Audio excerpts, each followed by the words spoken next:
I'm Jeff Hunt. He's Bill Thorpe. We have a challenger that Jeff heard here. Like in Pokemon, the challenger emerges. Hope Scheppelman. You might remember her as the vice chair of the Colorado Republican Party, now a candidate in Colorado's Congressional District 3, will join us after the news. Let's go back to the phone lines and give Mary a chance to respond. Bill, remind our listeners what you and Mary were discussing.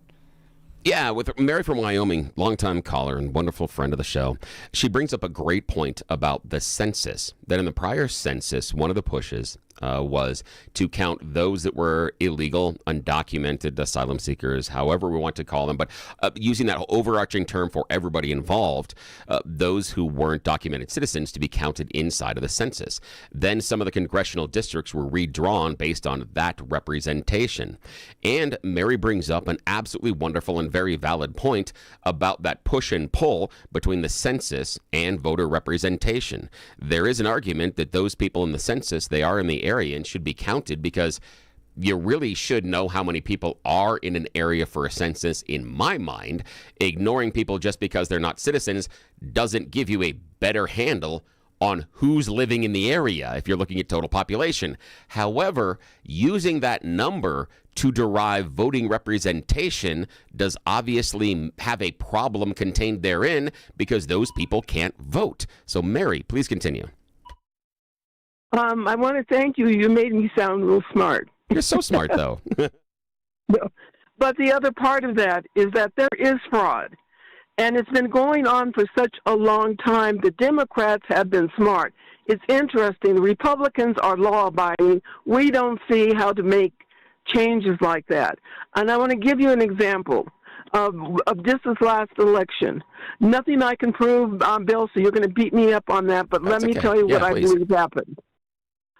Okay, we all do understand that when Liz Cheney thing, I talked about how I sat there as a poll watcher and watched all these people come in and change their party so they could vote for Liz Cheney.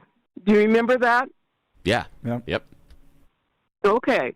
So now, then we have, and then I noticed, remember we had early voting. So what I noticed was a huge amount of voting, when this is for the president election, of Colorado driver's license voting. Well, I don't know how they voted, but they voted, and I would assume it was going to not be for Trump. But when I had all those driver's license, and the reason I bring that up is that when I moved up here, I went. I changed. I registered as up here, and signed up. They sent notice to Colorado that I had changed. That I had registered as a voter up here in Wyoming, so I could not vote in Colorado. I asked them on those times that I was sitting there as a poll watcher. I said, "Does Colorado do the same thing? Do they notify you?" And they said, the lady that I talked to had been working there for 8 years. She told me they'd get no report from Colorado. None. I believe that entirely. And my point is that they could then, those people who voted in early voting up here, could go back to Colorado and they could vote again. I would love an investigation of those that use a Colorado driver's license and vote to see if they're registered in both spots. Yeah, Mary, I think that's a great idea. Call. Thank you so much for the call. And that's one of the reasons why I was mad when so many states pulled out of ERIC. And if you're not familiar with the acronym, I don't remember what it means, but basically it was a shared voter pool information where states could go and check if someone is registered to vote in another state based on driver's license and other information. So that type of a shareable database would have helped prevent that. But after the 2020 election, because of all the election integrity issues, we had states pull out of it, which made it harder to verify. Yeah. Winning? I don't know. Oh, well. All this debate reminds me that Jesus Christ is returning and will set everything right someday. All right. Now is time for the news.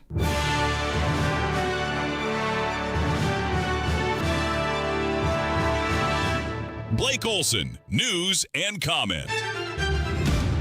Hey, good morning. It is Thursday, 25 and clear in Denver, 24 in the Springs, expecting highs in the low 40s today. News sponsored by Pastor Camp Heating and Air Conditioning. For new home heating and cooling system, contact your Lennox dealer, Pastor Camp Heating and Air Conditioning at pastorcamp.com. Conditions apply. See dealer for details. Our top story, a fifth person has died following Tuesday's multi-vehicle crash on I-25 near Pueblo.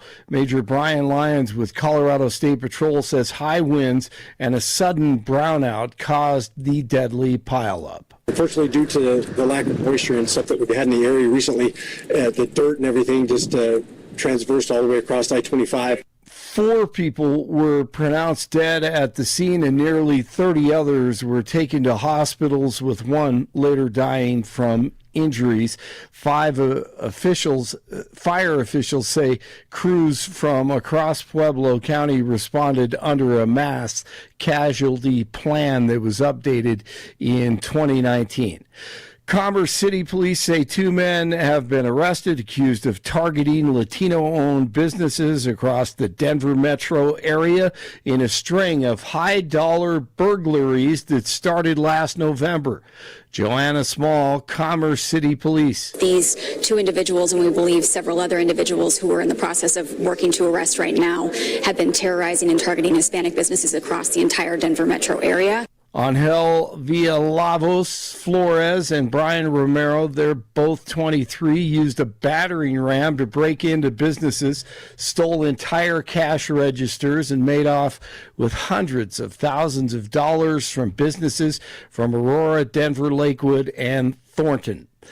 The former Prince Andrew in custody in the UK following weeks of new information about his connection with Satan Epstein. Pressure has been growing around his years-long friendship with Jeffrey Epstein, the late convicted sex offender, with new revelations coming out over the past few weeks as the Department of Justice made millions more pages public from the Epstein files.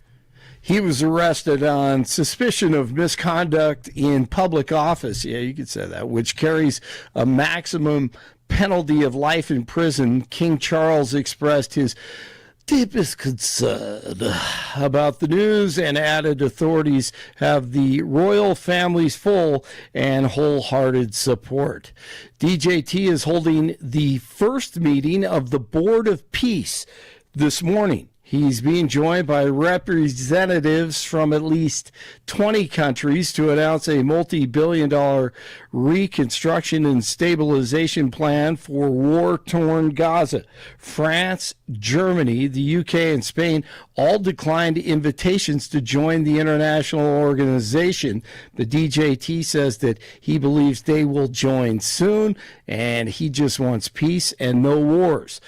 Tucker Carlson had an interview with a Christian minister last night, Faraz Abraham, who's originally from a town just outside of Bethlehem, a Palestinian village, says a lot of Christians are being driven out by Israelis in the West Bank. When he was 10, he watched his mother get shot in the back. This is the real threat of the new settlements, okay? It's not just taking Christian land. It's not acquiring and taking by force the resources of the land, of Christian lands, who lived there for generations. It's inviting violent settlers to your neighborhood. They're coming to take the land. They're coming to squeeze. They're coming to crush. And a U.S. military buildup is underway in the Middle East for possible strikes on Iran.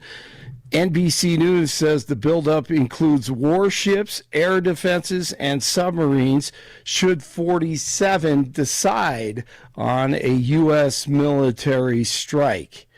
U.S. women's hockey team will clash with Canada for the gold today in the Olympics. Tomorrow, the men in the semifinal against Slovakia. Team USA now has 24 medals from the Winter Olympics following today's action. Jake Cantor took the bronze in the men's snowboarding slopestyle final. 25 in the Springs, 26 in Denver, and that's the latest on Blake Olson. More of the Jeff and Bill Show ahead on News Talk 710 KNUS in Denver, and now on AM 1460 and FM 101.1, The Answer in Colorado Springs. This is where you hear both sides. We are the Jeff and Bill Show. The second of three waves has now moved out of Colorado. We're going to see a winter storm across the plains of Nebraska into parts of the northwest Corn Belt with cold Canadian air coming in behind the system. You're going to find temperatures here in Denver and Colorado Springs much colder than what we've been used to lately. We're going to spend most of today in the mid to upper 30s, teens tonight, and Denver and Colorado Springs will only be in the 30s on Friday. Now, wave number 3, the last of these waves, comes through on Friday. And while it's not going to be a big storm, we're going to see a little bit of light snow developing along the I-25 corridor, out across 70, both in the mountains and on the plains.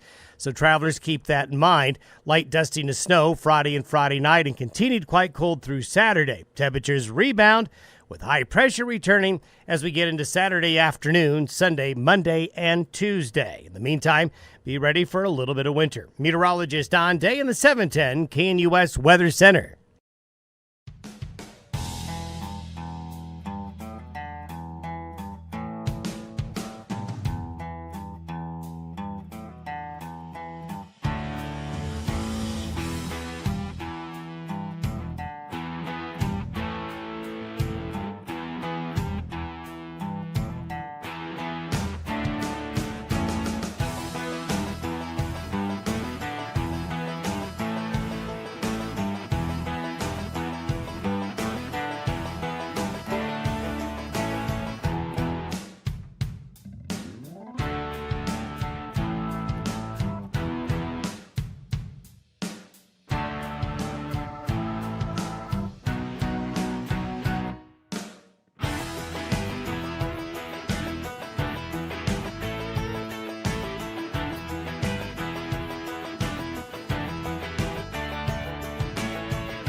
.710 KNUS in Denver. And now on AM 1460 and FM 101.1, The Answer in Colorado Springs. All on the Front Range. This is the Jeff and Bill Show, where you hear both sides. Well, you probably know this name, Hope Scheppelman. She's a former vice chair of the state Republican Party and has decided now to challenge Congressman Jeff Hurd in a primary for the Republican nomination for Congressional District 3. This is the Western Slope, at one point represented by Lauren Boebert, now Congressman Jeff Hurd. And this is an interesting district because I've been in Colorado politics for 12, 14 years at this point. And at one point with Scott Tipton, and I was running the Western Conservative Summit, we never saw much of Scott. No, he didn't show up for anything. And then Lauren Boebert comes along, and Lauren is feisty, and she fights, and the primary voters replace Scott Tipton with Lauren Boebert. And now it seems like they've kind of gone back to the congressman that you don't really hear that much from. Jeff Hurd has never been on the show. We've invited him, but he's never been on the show. You don't see him in the newspapers all that much. Is that what the district wants? Are they ready for a fighter again? Hope Scheppelman definitely happy to embrace the moniker as a fighter for conservative values. Well, she joins us now on the Jeff and Bill Show. Good morning, Hope. Thanks for joining the program. Yes, good morning. Hey, good morning, guys. Thank you so much for having me on your show this morning. Well, let's get into your background a little bit. Where are you from? Where'd you grow up? And why are you deciding you want to spend your days traveling to Washington, D.C.? Sure. So I'm from La Plata County, Durango, specifically Bayfield. We live on 200 acres of a family property out here. I've grown up throughout the Navy. I've actually served in the United States Navy, stationed in Norfolk, Virginia. Decided to move out to Colorado in 2010. Family was already well established here. Both of my parents are retired interventional cardiologists here at one of the local hospitals here. And so Steve and I moved out here and rooted ourselves in. And the main reason I decided to jump in is because Colorado's 3rd Congressional District is not being, our voices are not being heard. Our conservative voices are not being heard. Our America First voices are not being heard up in Washington. And there's some truth to that. The Heritage Action, which is part of the Heritage Foundation, doesn't have a total score for Jeff Hurd, but there's a number of things that Heritage Action has looked at that Jeff Hurd has disagreed with. One was an amendment that would have removed $1.3 billion of Democrat special interest projects. Heritage wanted that out of a spending bill. Congressman Hurd voted for it. Amendment 2, the amendment from Congressman Crane, would correct a substantial issue with the National Endowment for Democracy, and voted against the Heritage Foundation on that as well. The expansion of COVID-era Obamacare subsidies voted in an opposite direction, the Heritage Foundation as well. So it seems like Jeff Hurd kind of wants to strike an independent tone. Why isn't that working in Congressional District 3? It's not, because this district voted overwhelmingly for President Trump and what President Trump ran on, America First, truly focusing on waste, fraud, and abuse and getting it out. We are seeing here in Colorado's 3rd District that people, when they already know how he has voted, how the sitting congressman has voted, they are looking at something different. They want something different. They want a true fighter. And how we know this is twofold. The Freedom Index actually scores Congressman Jeff Hurd with a 67%. Congresswoman Lauren Boebert still sits at a 90 to 93% lifetime score.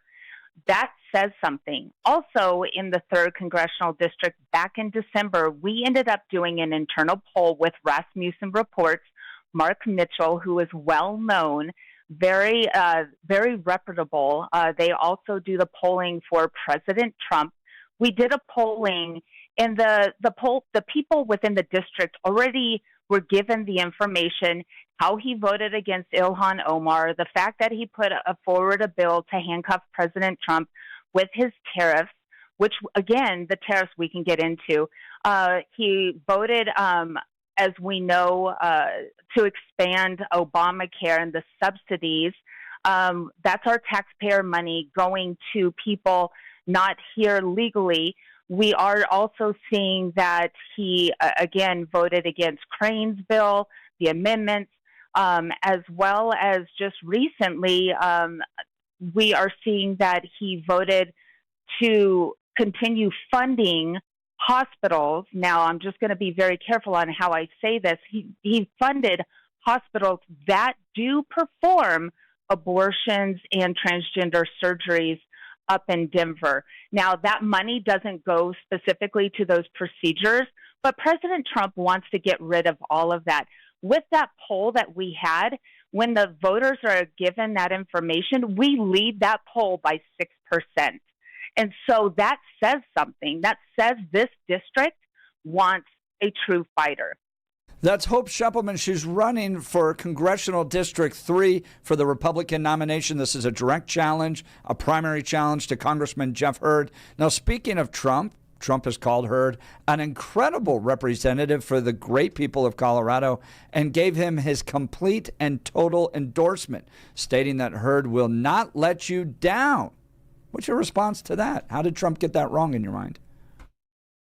So we know that President Trump is surrounded with people that give him bad advice. We know this. We also know that President Trump just gave the green light that anybody who voted for the One Big Beautiful Bill was going to be endorsed. However, this means that anybody who got that endorsement definitely may not align with President Trump's America First agenda. And we are truly seeing that right now. We are seeing that with Jeff Hurd voting with Bennett and Hickenlooper. We are seeing that all across the board. And lastly, last week, President Trump just put forward a Truth Social that any Republican in the House or the Senate that votes against his America First tariffs better watch out. And so we're already having conversations locally, statewide, and up in Washington. We are looking at, hey, we may get a Trump endorsement. Hope Scheppelman challenging Jeff Hurd in Colorado's 3rd Congressional District. Now, he does have colleagues here from Colorado. Have any of them, Gabe Evans, Lauren Boebert, Jeff Crank, supported your primary challenge? I believe they're staying out of it for right now.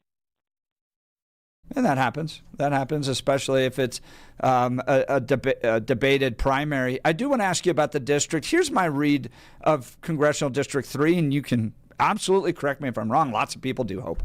I found them to be rather quiet conservatives who were content with Scott Tipton for a while. You never really read much about Scott Tipton. Lauren Boebert comes along, and she's got a unique mix, right? She's a local restaurant owner. She's a fighter. She goes down and confronts Beto O'Rourke, and that kind of launches her career. And she represents the district well. But it was getting closer and closer in her races, and the Democrats really targeted Lauren Boebert, right? And that happens, right? If you're out there really fighting against the progressive agenda, they're going to come after you with a lot of money, and they spent millions of dollars.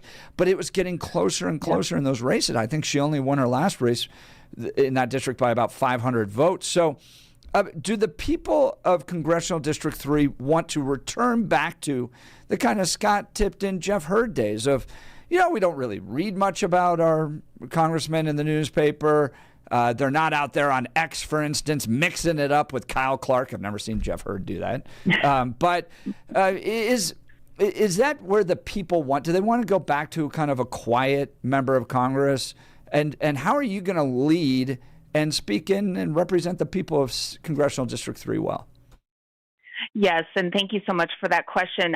No, people don't want a quiet conservative here. We're already seeing what that is actually representing up in Washington, and it's not representing us. We saw what Lauren Boebert did for the district, and people were very happy with what she did. We knew how she was going to vote. She was fiery. You always knew where she stood. What we're seeing here in the 3rd District now, just so you guys know, I have already put on 20,614 miles on my truck since June.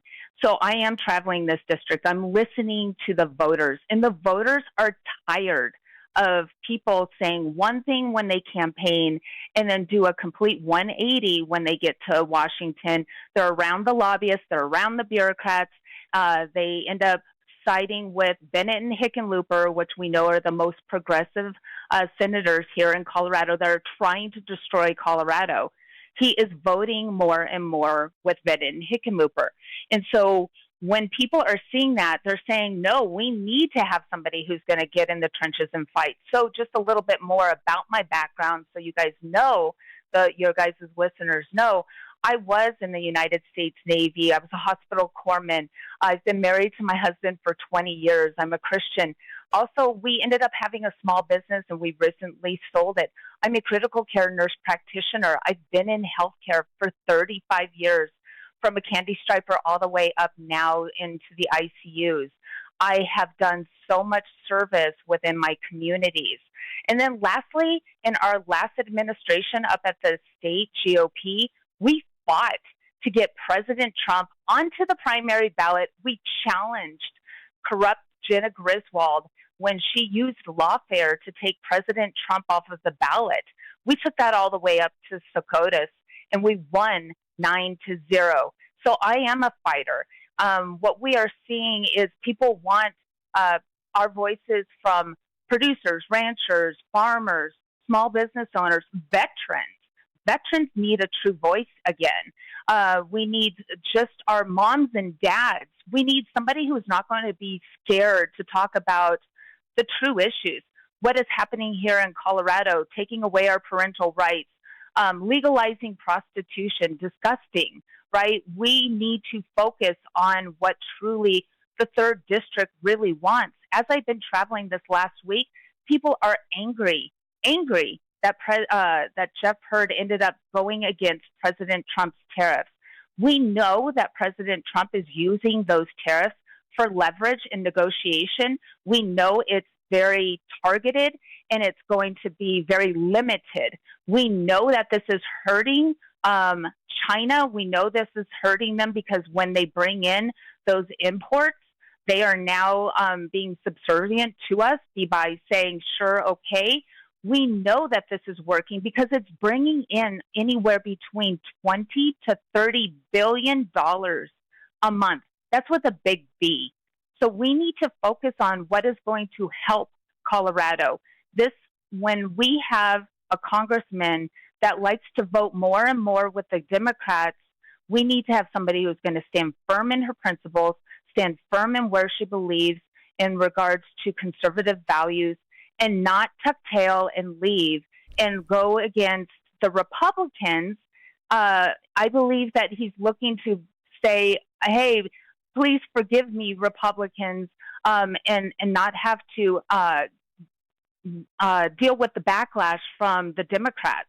Because right now, exactly what we saw when Charlie Kirk was assassinated, he did not stand firm in regards to voting against Ilhan Omar and her disgusting and vile comments. Yes, we all have our First Amendment rights, but you have to be held accountable for what you say, and especially the decorum as a sitting congresswoman. We're already seeing what is happening up in Minnesota, the waste, fraud, and abuse. People want people held accountable, and that is what President Trump ran on. He ran on specifics: America first, holding people accountable, election integrity, and we are not seeing that with our president right now. So, no, this 3rd Congressional District wants a true conservative. That is Hope Scheppelman. She is running against Jeff Hurd in the primary for Congressional District 3, joining Jeff and Bill live. Thank you so much for the time today. I want to talk to you a little bit about the idea of you brought it up a minute ago, the tariffs hurting China.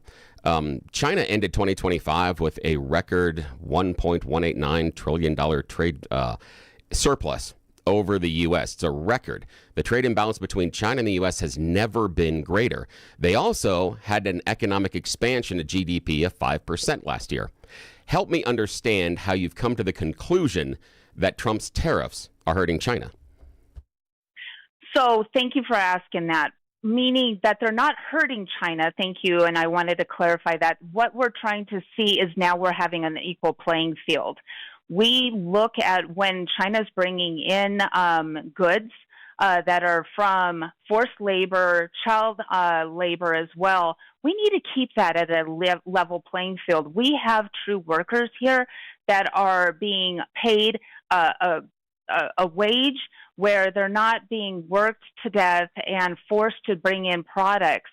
So right now, what we're seeing also with those tariffs, we are looking at how that the fentanyl crisis is hopefully starting to come down. We're starting to target that. We know that China made fentanyl, brought them over to the Mexico border, and they are starting to come in. We need to deal with all sorts of things. When it comes to national security, making sure that we have free trade across the borders as well, and make sure that those trade deals are really going to be focusing on America first by bringing jobs back. We need to bring our jobs back. COVID taught us a lot, right? We saw what happened in COVID.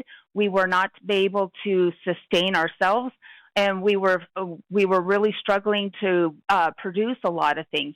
So when I say that it's hurting China, meaning we need to bring those jobs back to America, and we're seeing that. We're seeing the job growth more here in the United States. We are having more businesses flourished. So we are focusing on America first. Sorry, that's what I meant. Yeah, I understand, but we've seen a deficit in manufacturing jobs, and those are the ones that were supposed to come back from China. I guess what I'm curious about is just the premise that by raising the cost of those products for American consumers, somehow we are hurting China. I can't wrap my head around that one, but we'll put that aside for now. That somehow that's hurting China because their economy is expanding at a larger rate than ours is during the time that we're supposed to be hurting them. But I want to go to a different idea. When we were talking about the idea of people wanting a fighter in Congress and people wanting a fighter in that governing body nationally. We are also going through a proposal, Jeff and I just debated it earlier this morning, about gerrymandering Colorado's districts so that 7 would lean Democrat, 1 would lean Republican. It's a proposal by a liberal group right now in response to the gerrymandering actions across the U.S. One, I want to have your reaction to the idea of gerrymandering. Do you agree or disagree with it on any level? And then second, if this is coming down to, as you say, someone that wants to be a fighter in Congress, is this just an us versus them political situation? As Jeff says, we end up in a political Cold War. If you agree that we're in a political Cold War and it's an us versus them, should we expect our Congress to ever be able to do anything? Because if it's only going to be Democrats voting one way, Republicans voting the other, I don't think you move anything forward. So first, what's your opinion of gerrymandering? 2, are we in a political Cold War and should we expect politics to change? I don't believe we should ever do any type of gerrymandering, but I also see what is happening up in the Senate. So we need to also take a look at when we're doing any type of like filibusters or anything like that. We really, truly, and then the main one that I want to talk about is the SAVE Act. We really need to push that through here. So I don't believe in gerrymandering. I don't believe in earmarks. I don't believe in anything when it comes to getting things across because we have to, or we need to make deals, or we need to do anything in that aspect, in that actual we need to really try to focus on what is going to be good for the district, what is going to be good for the United States, and what is going to be good moving America first. When you're talking about us versus them, we have President Trump at the helm for just a little bit longer. We saw what happened in his first term in 2016. He was stonewalled, not only by Democrats, by Republicans as well. We need to stand firm and really trying to focus on our America first. We need to pass the SAVE Act. We need to repeal and replace Obamacare. I already have a plan for that. We already saw that in 2017. We didn't have true Republicans that stood up and said, sure, we need to focus on bringing down that premium and that debt for the consumer for health care.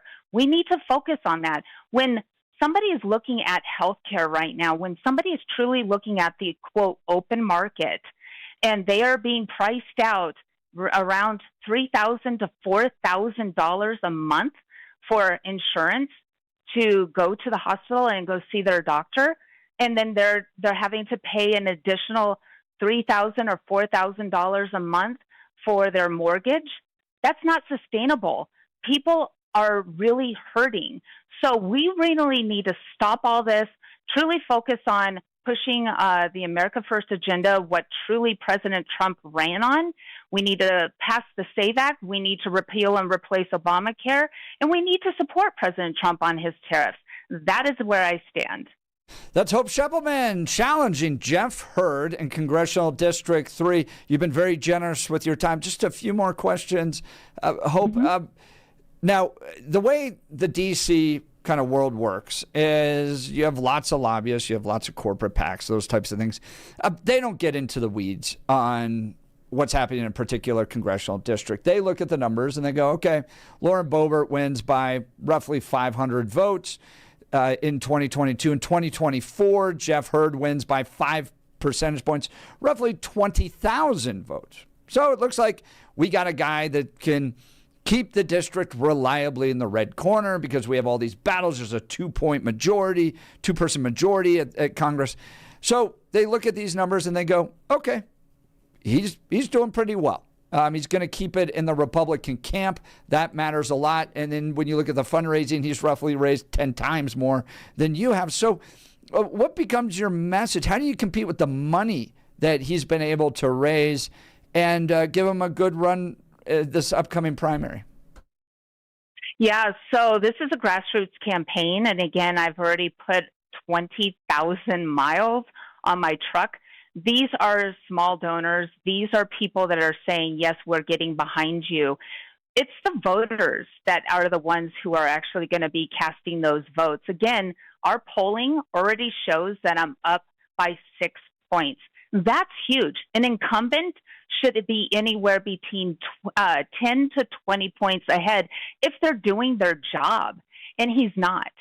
So when it comes down to it, when people are proposed with the fact that he wants to lock up public land, 730,000 acres of public land, and he's voting with Bennett and Hickenlooper, when he ended up actually voting not to censure Ilhan Omar when Charlie Kirk was assassinated, when he is standing up with the Democrats to expand the subsidies with Obamacare and giving those subsidies, your taxpayer money, to people here illegally in Colorado.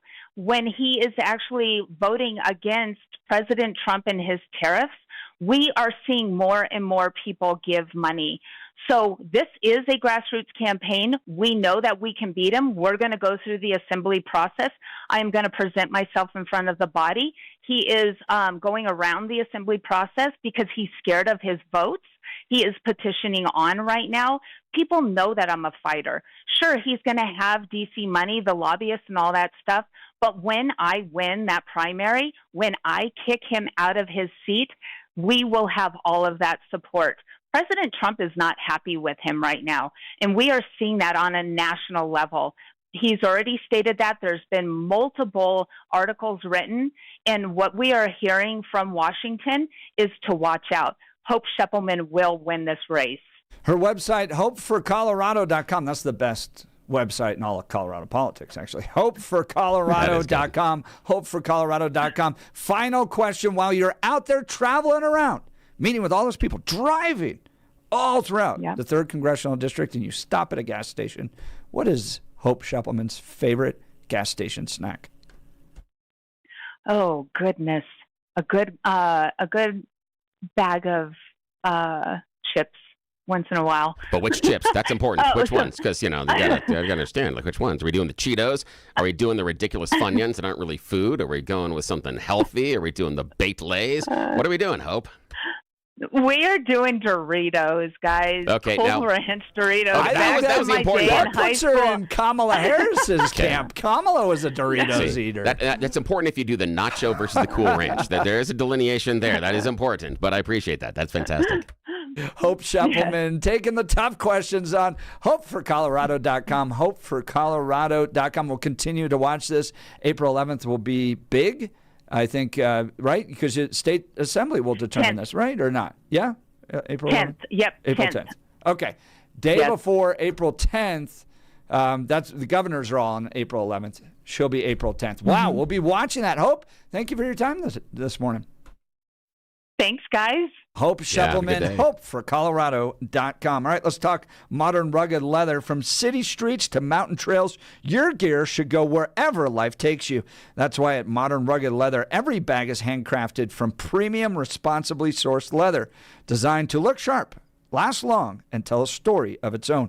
Each stitch, buckle, and strap reflects timeless craftsmanship and is backed by a lifetime warranty because quality shouldn't quit when the adventure begins. Whether it's in the boardroom or the back roads, Modern Rugged Leather helps you carry confidence every step of the way. Modern Rugged Leather, modern style, timeless durability, backed for life. Hope life takes you places. Make sure your gear keeps up. Shop the full collection and find yours today at modernrugged.com. Again, that's modernrugged.com. Doritos. Did you remember that? You remember Kamala Harris saying that Doritos was her thing? Yeah. Look, it is Doritos in the midst of this civil war, Mr. Thorpe. I know, Doritos. It will be Doritos that saves the union. What does that say about us? Preserves Doritos. Preserves the American Union. When you're talking about Doritos, you are talking about a lot of preservatives. Just saying. There's a lot there. Oh, wait. Now, just to share with the audience, just because your go-to snack, what do you grab? What is your go-to when you go? And do you have one? And why? Yeah, so I do the salty sweet thing. Okay. On one hand, it's either like hot tamales and Sour Patch Kids, and then beef jerky on the other hand. So Okay. I'm kind of jump in to the both salty and sweet. There's really no chips there. Okay, fine. Yeah, I'm not a big chip. I do like chips, but when I'm out driving, it's all the stuff on the fingers. Yeah. You get get lick it later Dorito on. hands. Yeah. Dorito hands while driving? Come on. Yeah, it's for me. It's Sun Chips. That is the winner. But however, Really? Those are so plain. they're fantastic. No, they're great. I prefer the garden salsa ones that are a little spicy. Those are the ones that I really like. I'll do the harvest cheddar if I have to. The traditional blue bag if they're there. But sometimes they're too expensive. And if they are too expensive, I will go and step down a little bit. Sometimes, like you, I will go outside of the chips and do the Sour Patch Kids or something else. Yeah, if you're trying to squeeze me on the price of my Sun Chips, yeah, I will pass on and go with something else. In my younger days, yeah, Funyuns, but then I discovered that the back of the ingredients were a whole bunch of words that were multisyllable and were a word belonging to That's chemistry. kind of how Pringles are, too. Yeah, and there's something there. It's a mash that I they know. then shape into a chip. Yeah, but Sun Chips are the best. All right, join the conversation. What do you think? Does Hope Scheppelman have a chance against Jeff Hurd? Jeff, you're welcome on the show. Love to have you. Hasn't happened yet. We'd love to have you. We've talked to your Democrat opponent. We've talked to your Republican opponent. Yeah. We talk to Gabe Evans regularly and Jeff Crank and Lauren Boebert. We even talk with Democrat leaders down at the state capitol. Yeah. But we haven't spoken with you. No. The seat is open, sir. It's like we're playing Where in the World is Carmen Sandiego? Where in the world is Jeff Hurd? But I wonder sometimes if that's just what Congressional District 3 wants. Interesting. That Tipton's kind of the base. They went and had some fun for a bit. And then have decided we're going to go back to we don't really hear much from our congressman anymore. That might be what the people want. Or are they ready to bring back a fighter like Hope Scheppelman? Give us a call. Join the conversation. 303-696-1971. Text us on the Dan Caplis Law Text line, 720-819-5115. More of the Jeff and Bill Show to come. You're listening to us on AM 1460 and FM 101.1, The Answer in Colorado Springs, along with right here, KNUS in Denver. This is where we get to hear both sides. We'll be back right after this. It's the Jeff and Bill Show.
Welcome back to the Jeff and Bill Morning Show. Proudly on 710 KNUS and AM 1460, along with FM 101.1, The Answer in Colorado Springs. This is where you get to hear both sides. We talked a little bit long with Hope, so we're going to jump aside for another break. You can give us a call, 303-696-1971. One of the interesting comments on the text messages was about the idea of voting for the president. Is that how you choose your representative, or is it incumbency? How often have you voted for a representative, a member of Congress, based on who the president is, or it is actually more an individual choice? We'll talk about it more in a sec. Jeff actually stepped out for a second. He's trying to get Jeff heard. We've tried email, we've tried phones. He was doing smoke signals, so I'm going to go check on him here in a sec. We'll be back in just a moment. This is the Jeff and Bill Morning Show. AM 710 KNUS, FM 101.1, and AM 1460, The Answer in Colorado Springs.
.710 KNUS in Denver, And proudly waking up with AM 1460 and FM 101.1, The Answer in Colorado Springs. All along the Front Range, this is the Jeff and Bill Show. So, Bill, I spoke in Durango 3 weeks ago and took the temperature. What do you think of Jeff Hurd? Ask folks.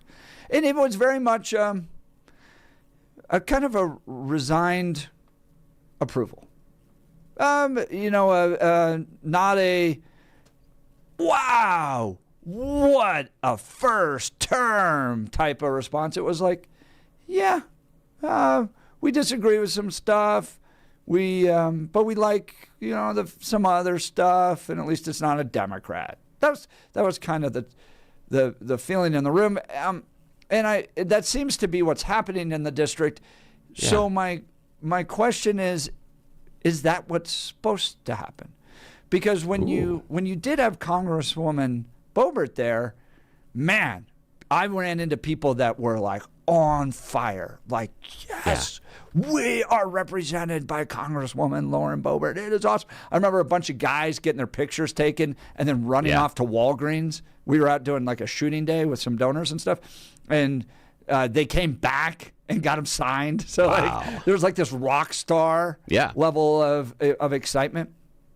But with that came a Democrat Party that spent millions against her to the point where she wins by 500 votes.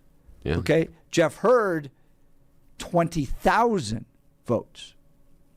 So when you're playing it all out, is it better to just have somebody that you get that votes with you 70% of the time? As she mentioned, I think it was one of the scorecards, 67%. All right, 67. But we're not drawing any attention. Yeah. And we're going to win. And Mike Johnson keeps control of the House. Keep your head down there, Jeffrey. You're doing exactly what we want. Or is it time for a real fighter? Get someone back in that's going to get the Democrats all whipped up. Yeah, and then get the Democratic, attention and talk about how that person may or may not have to be removed from Congress, etc.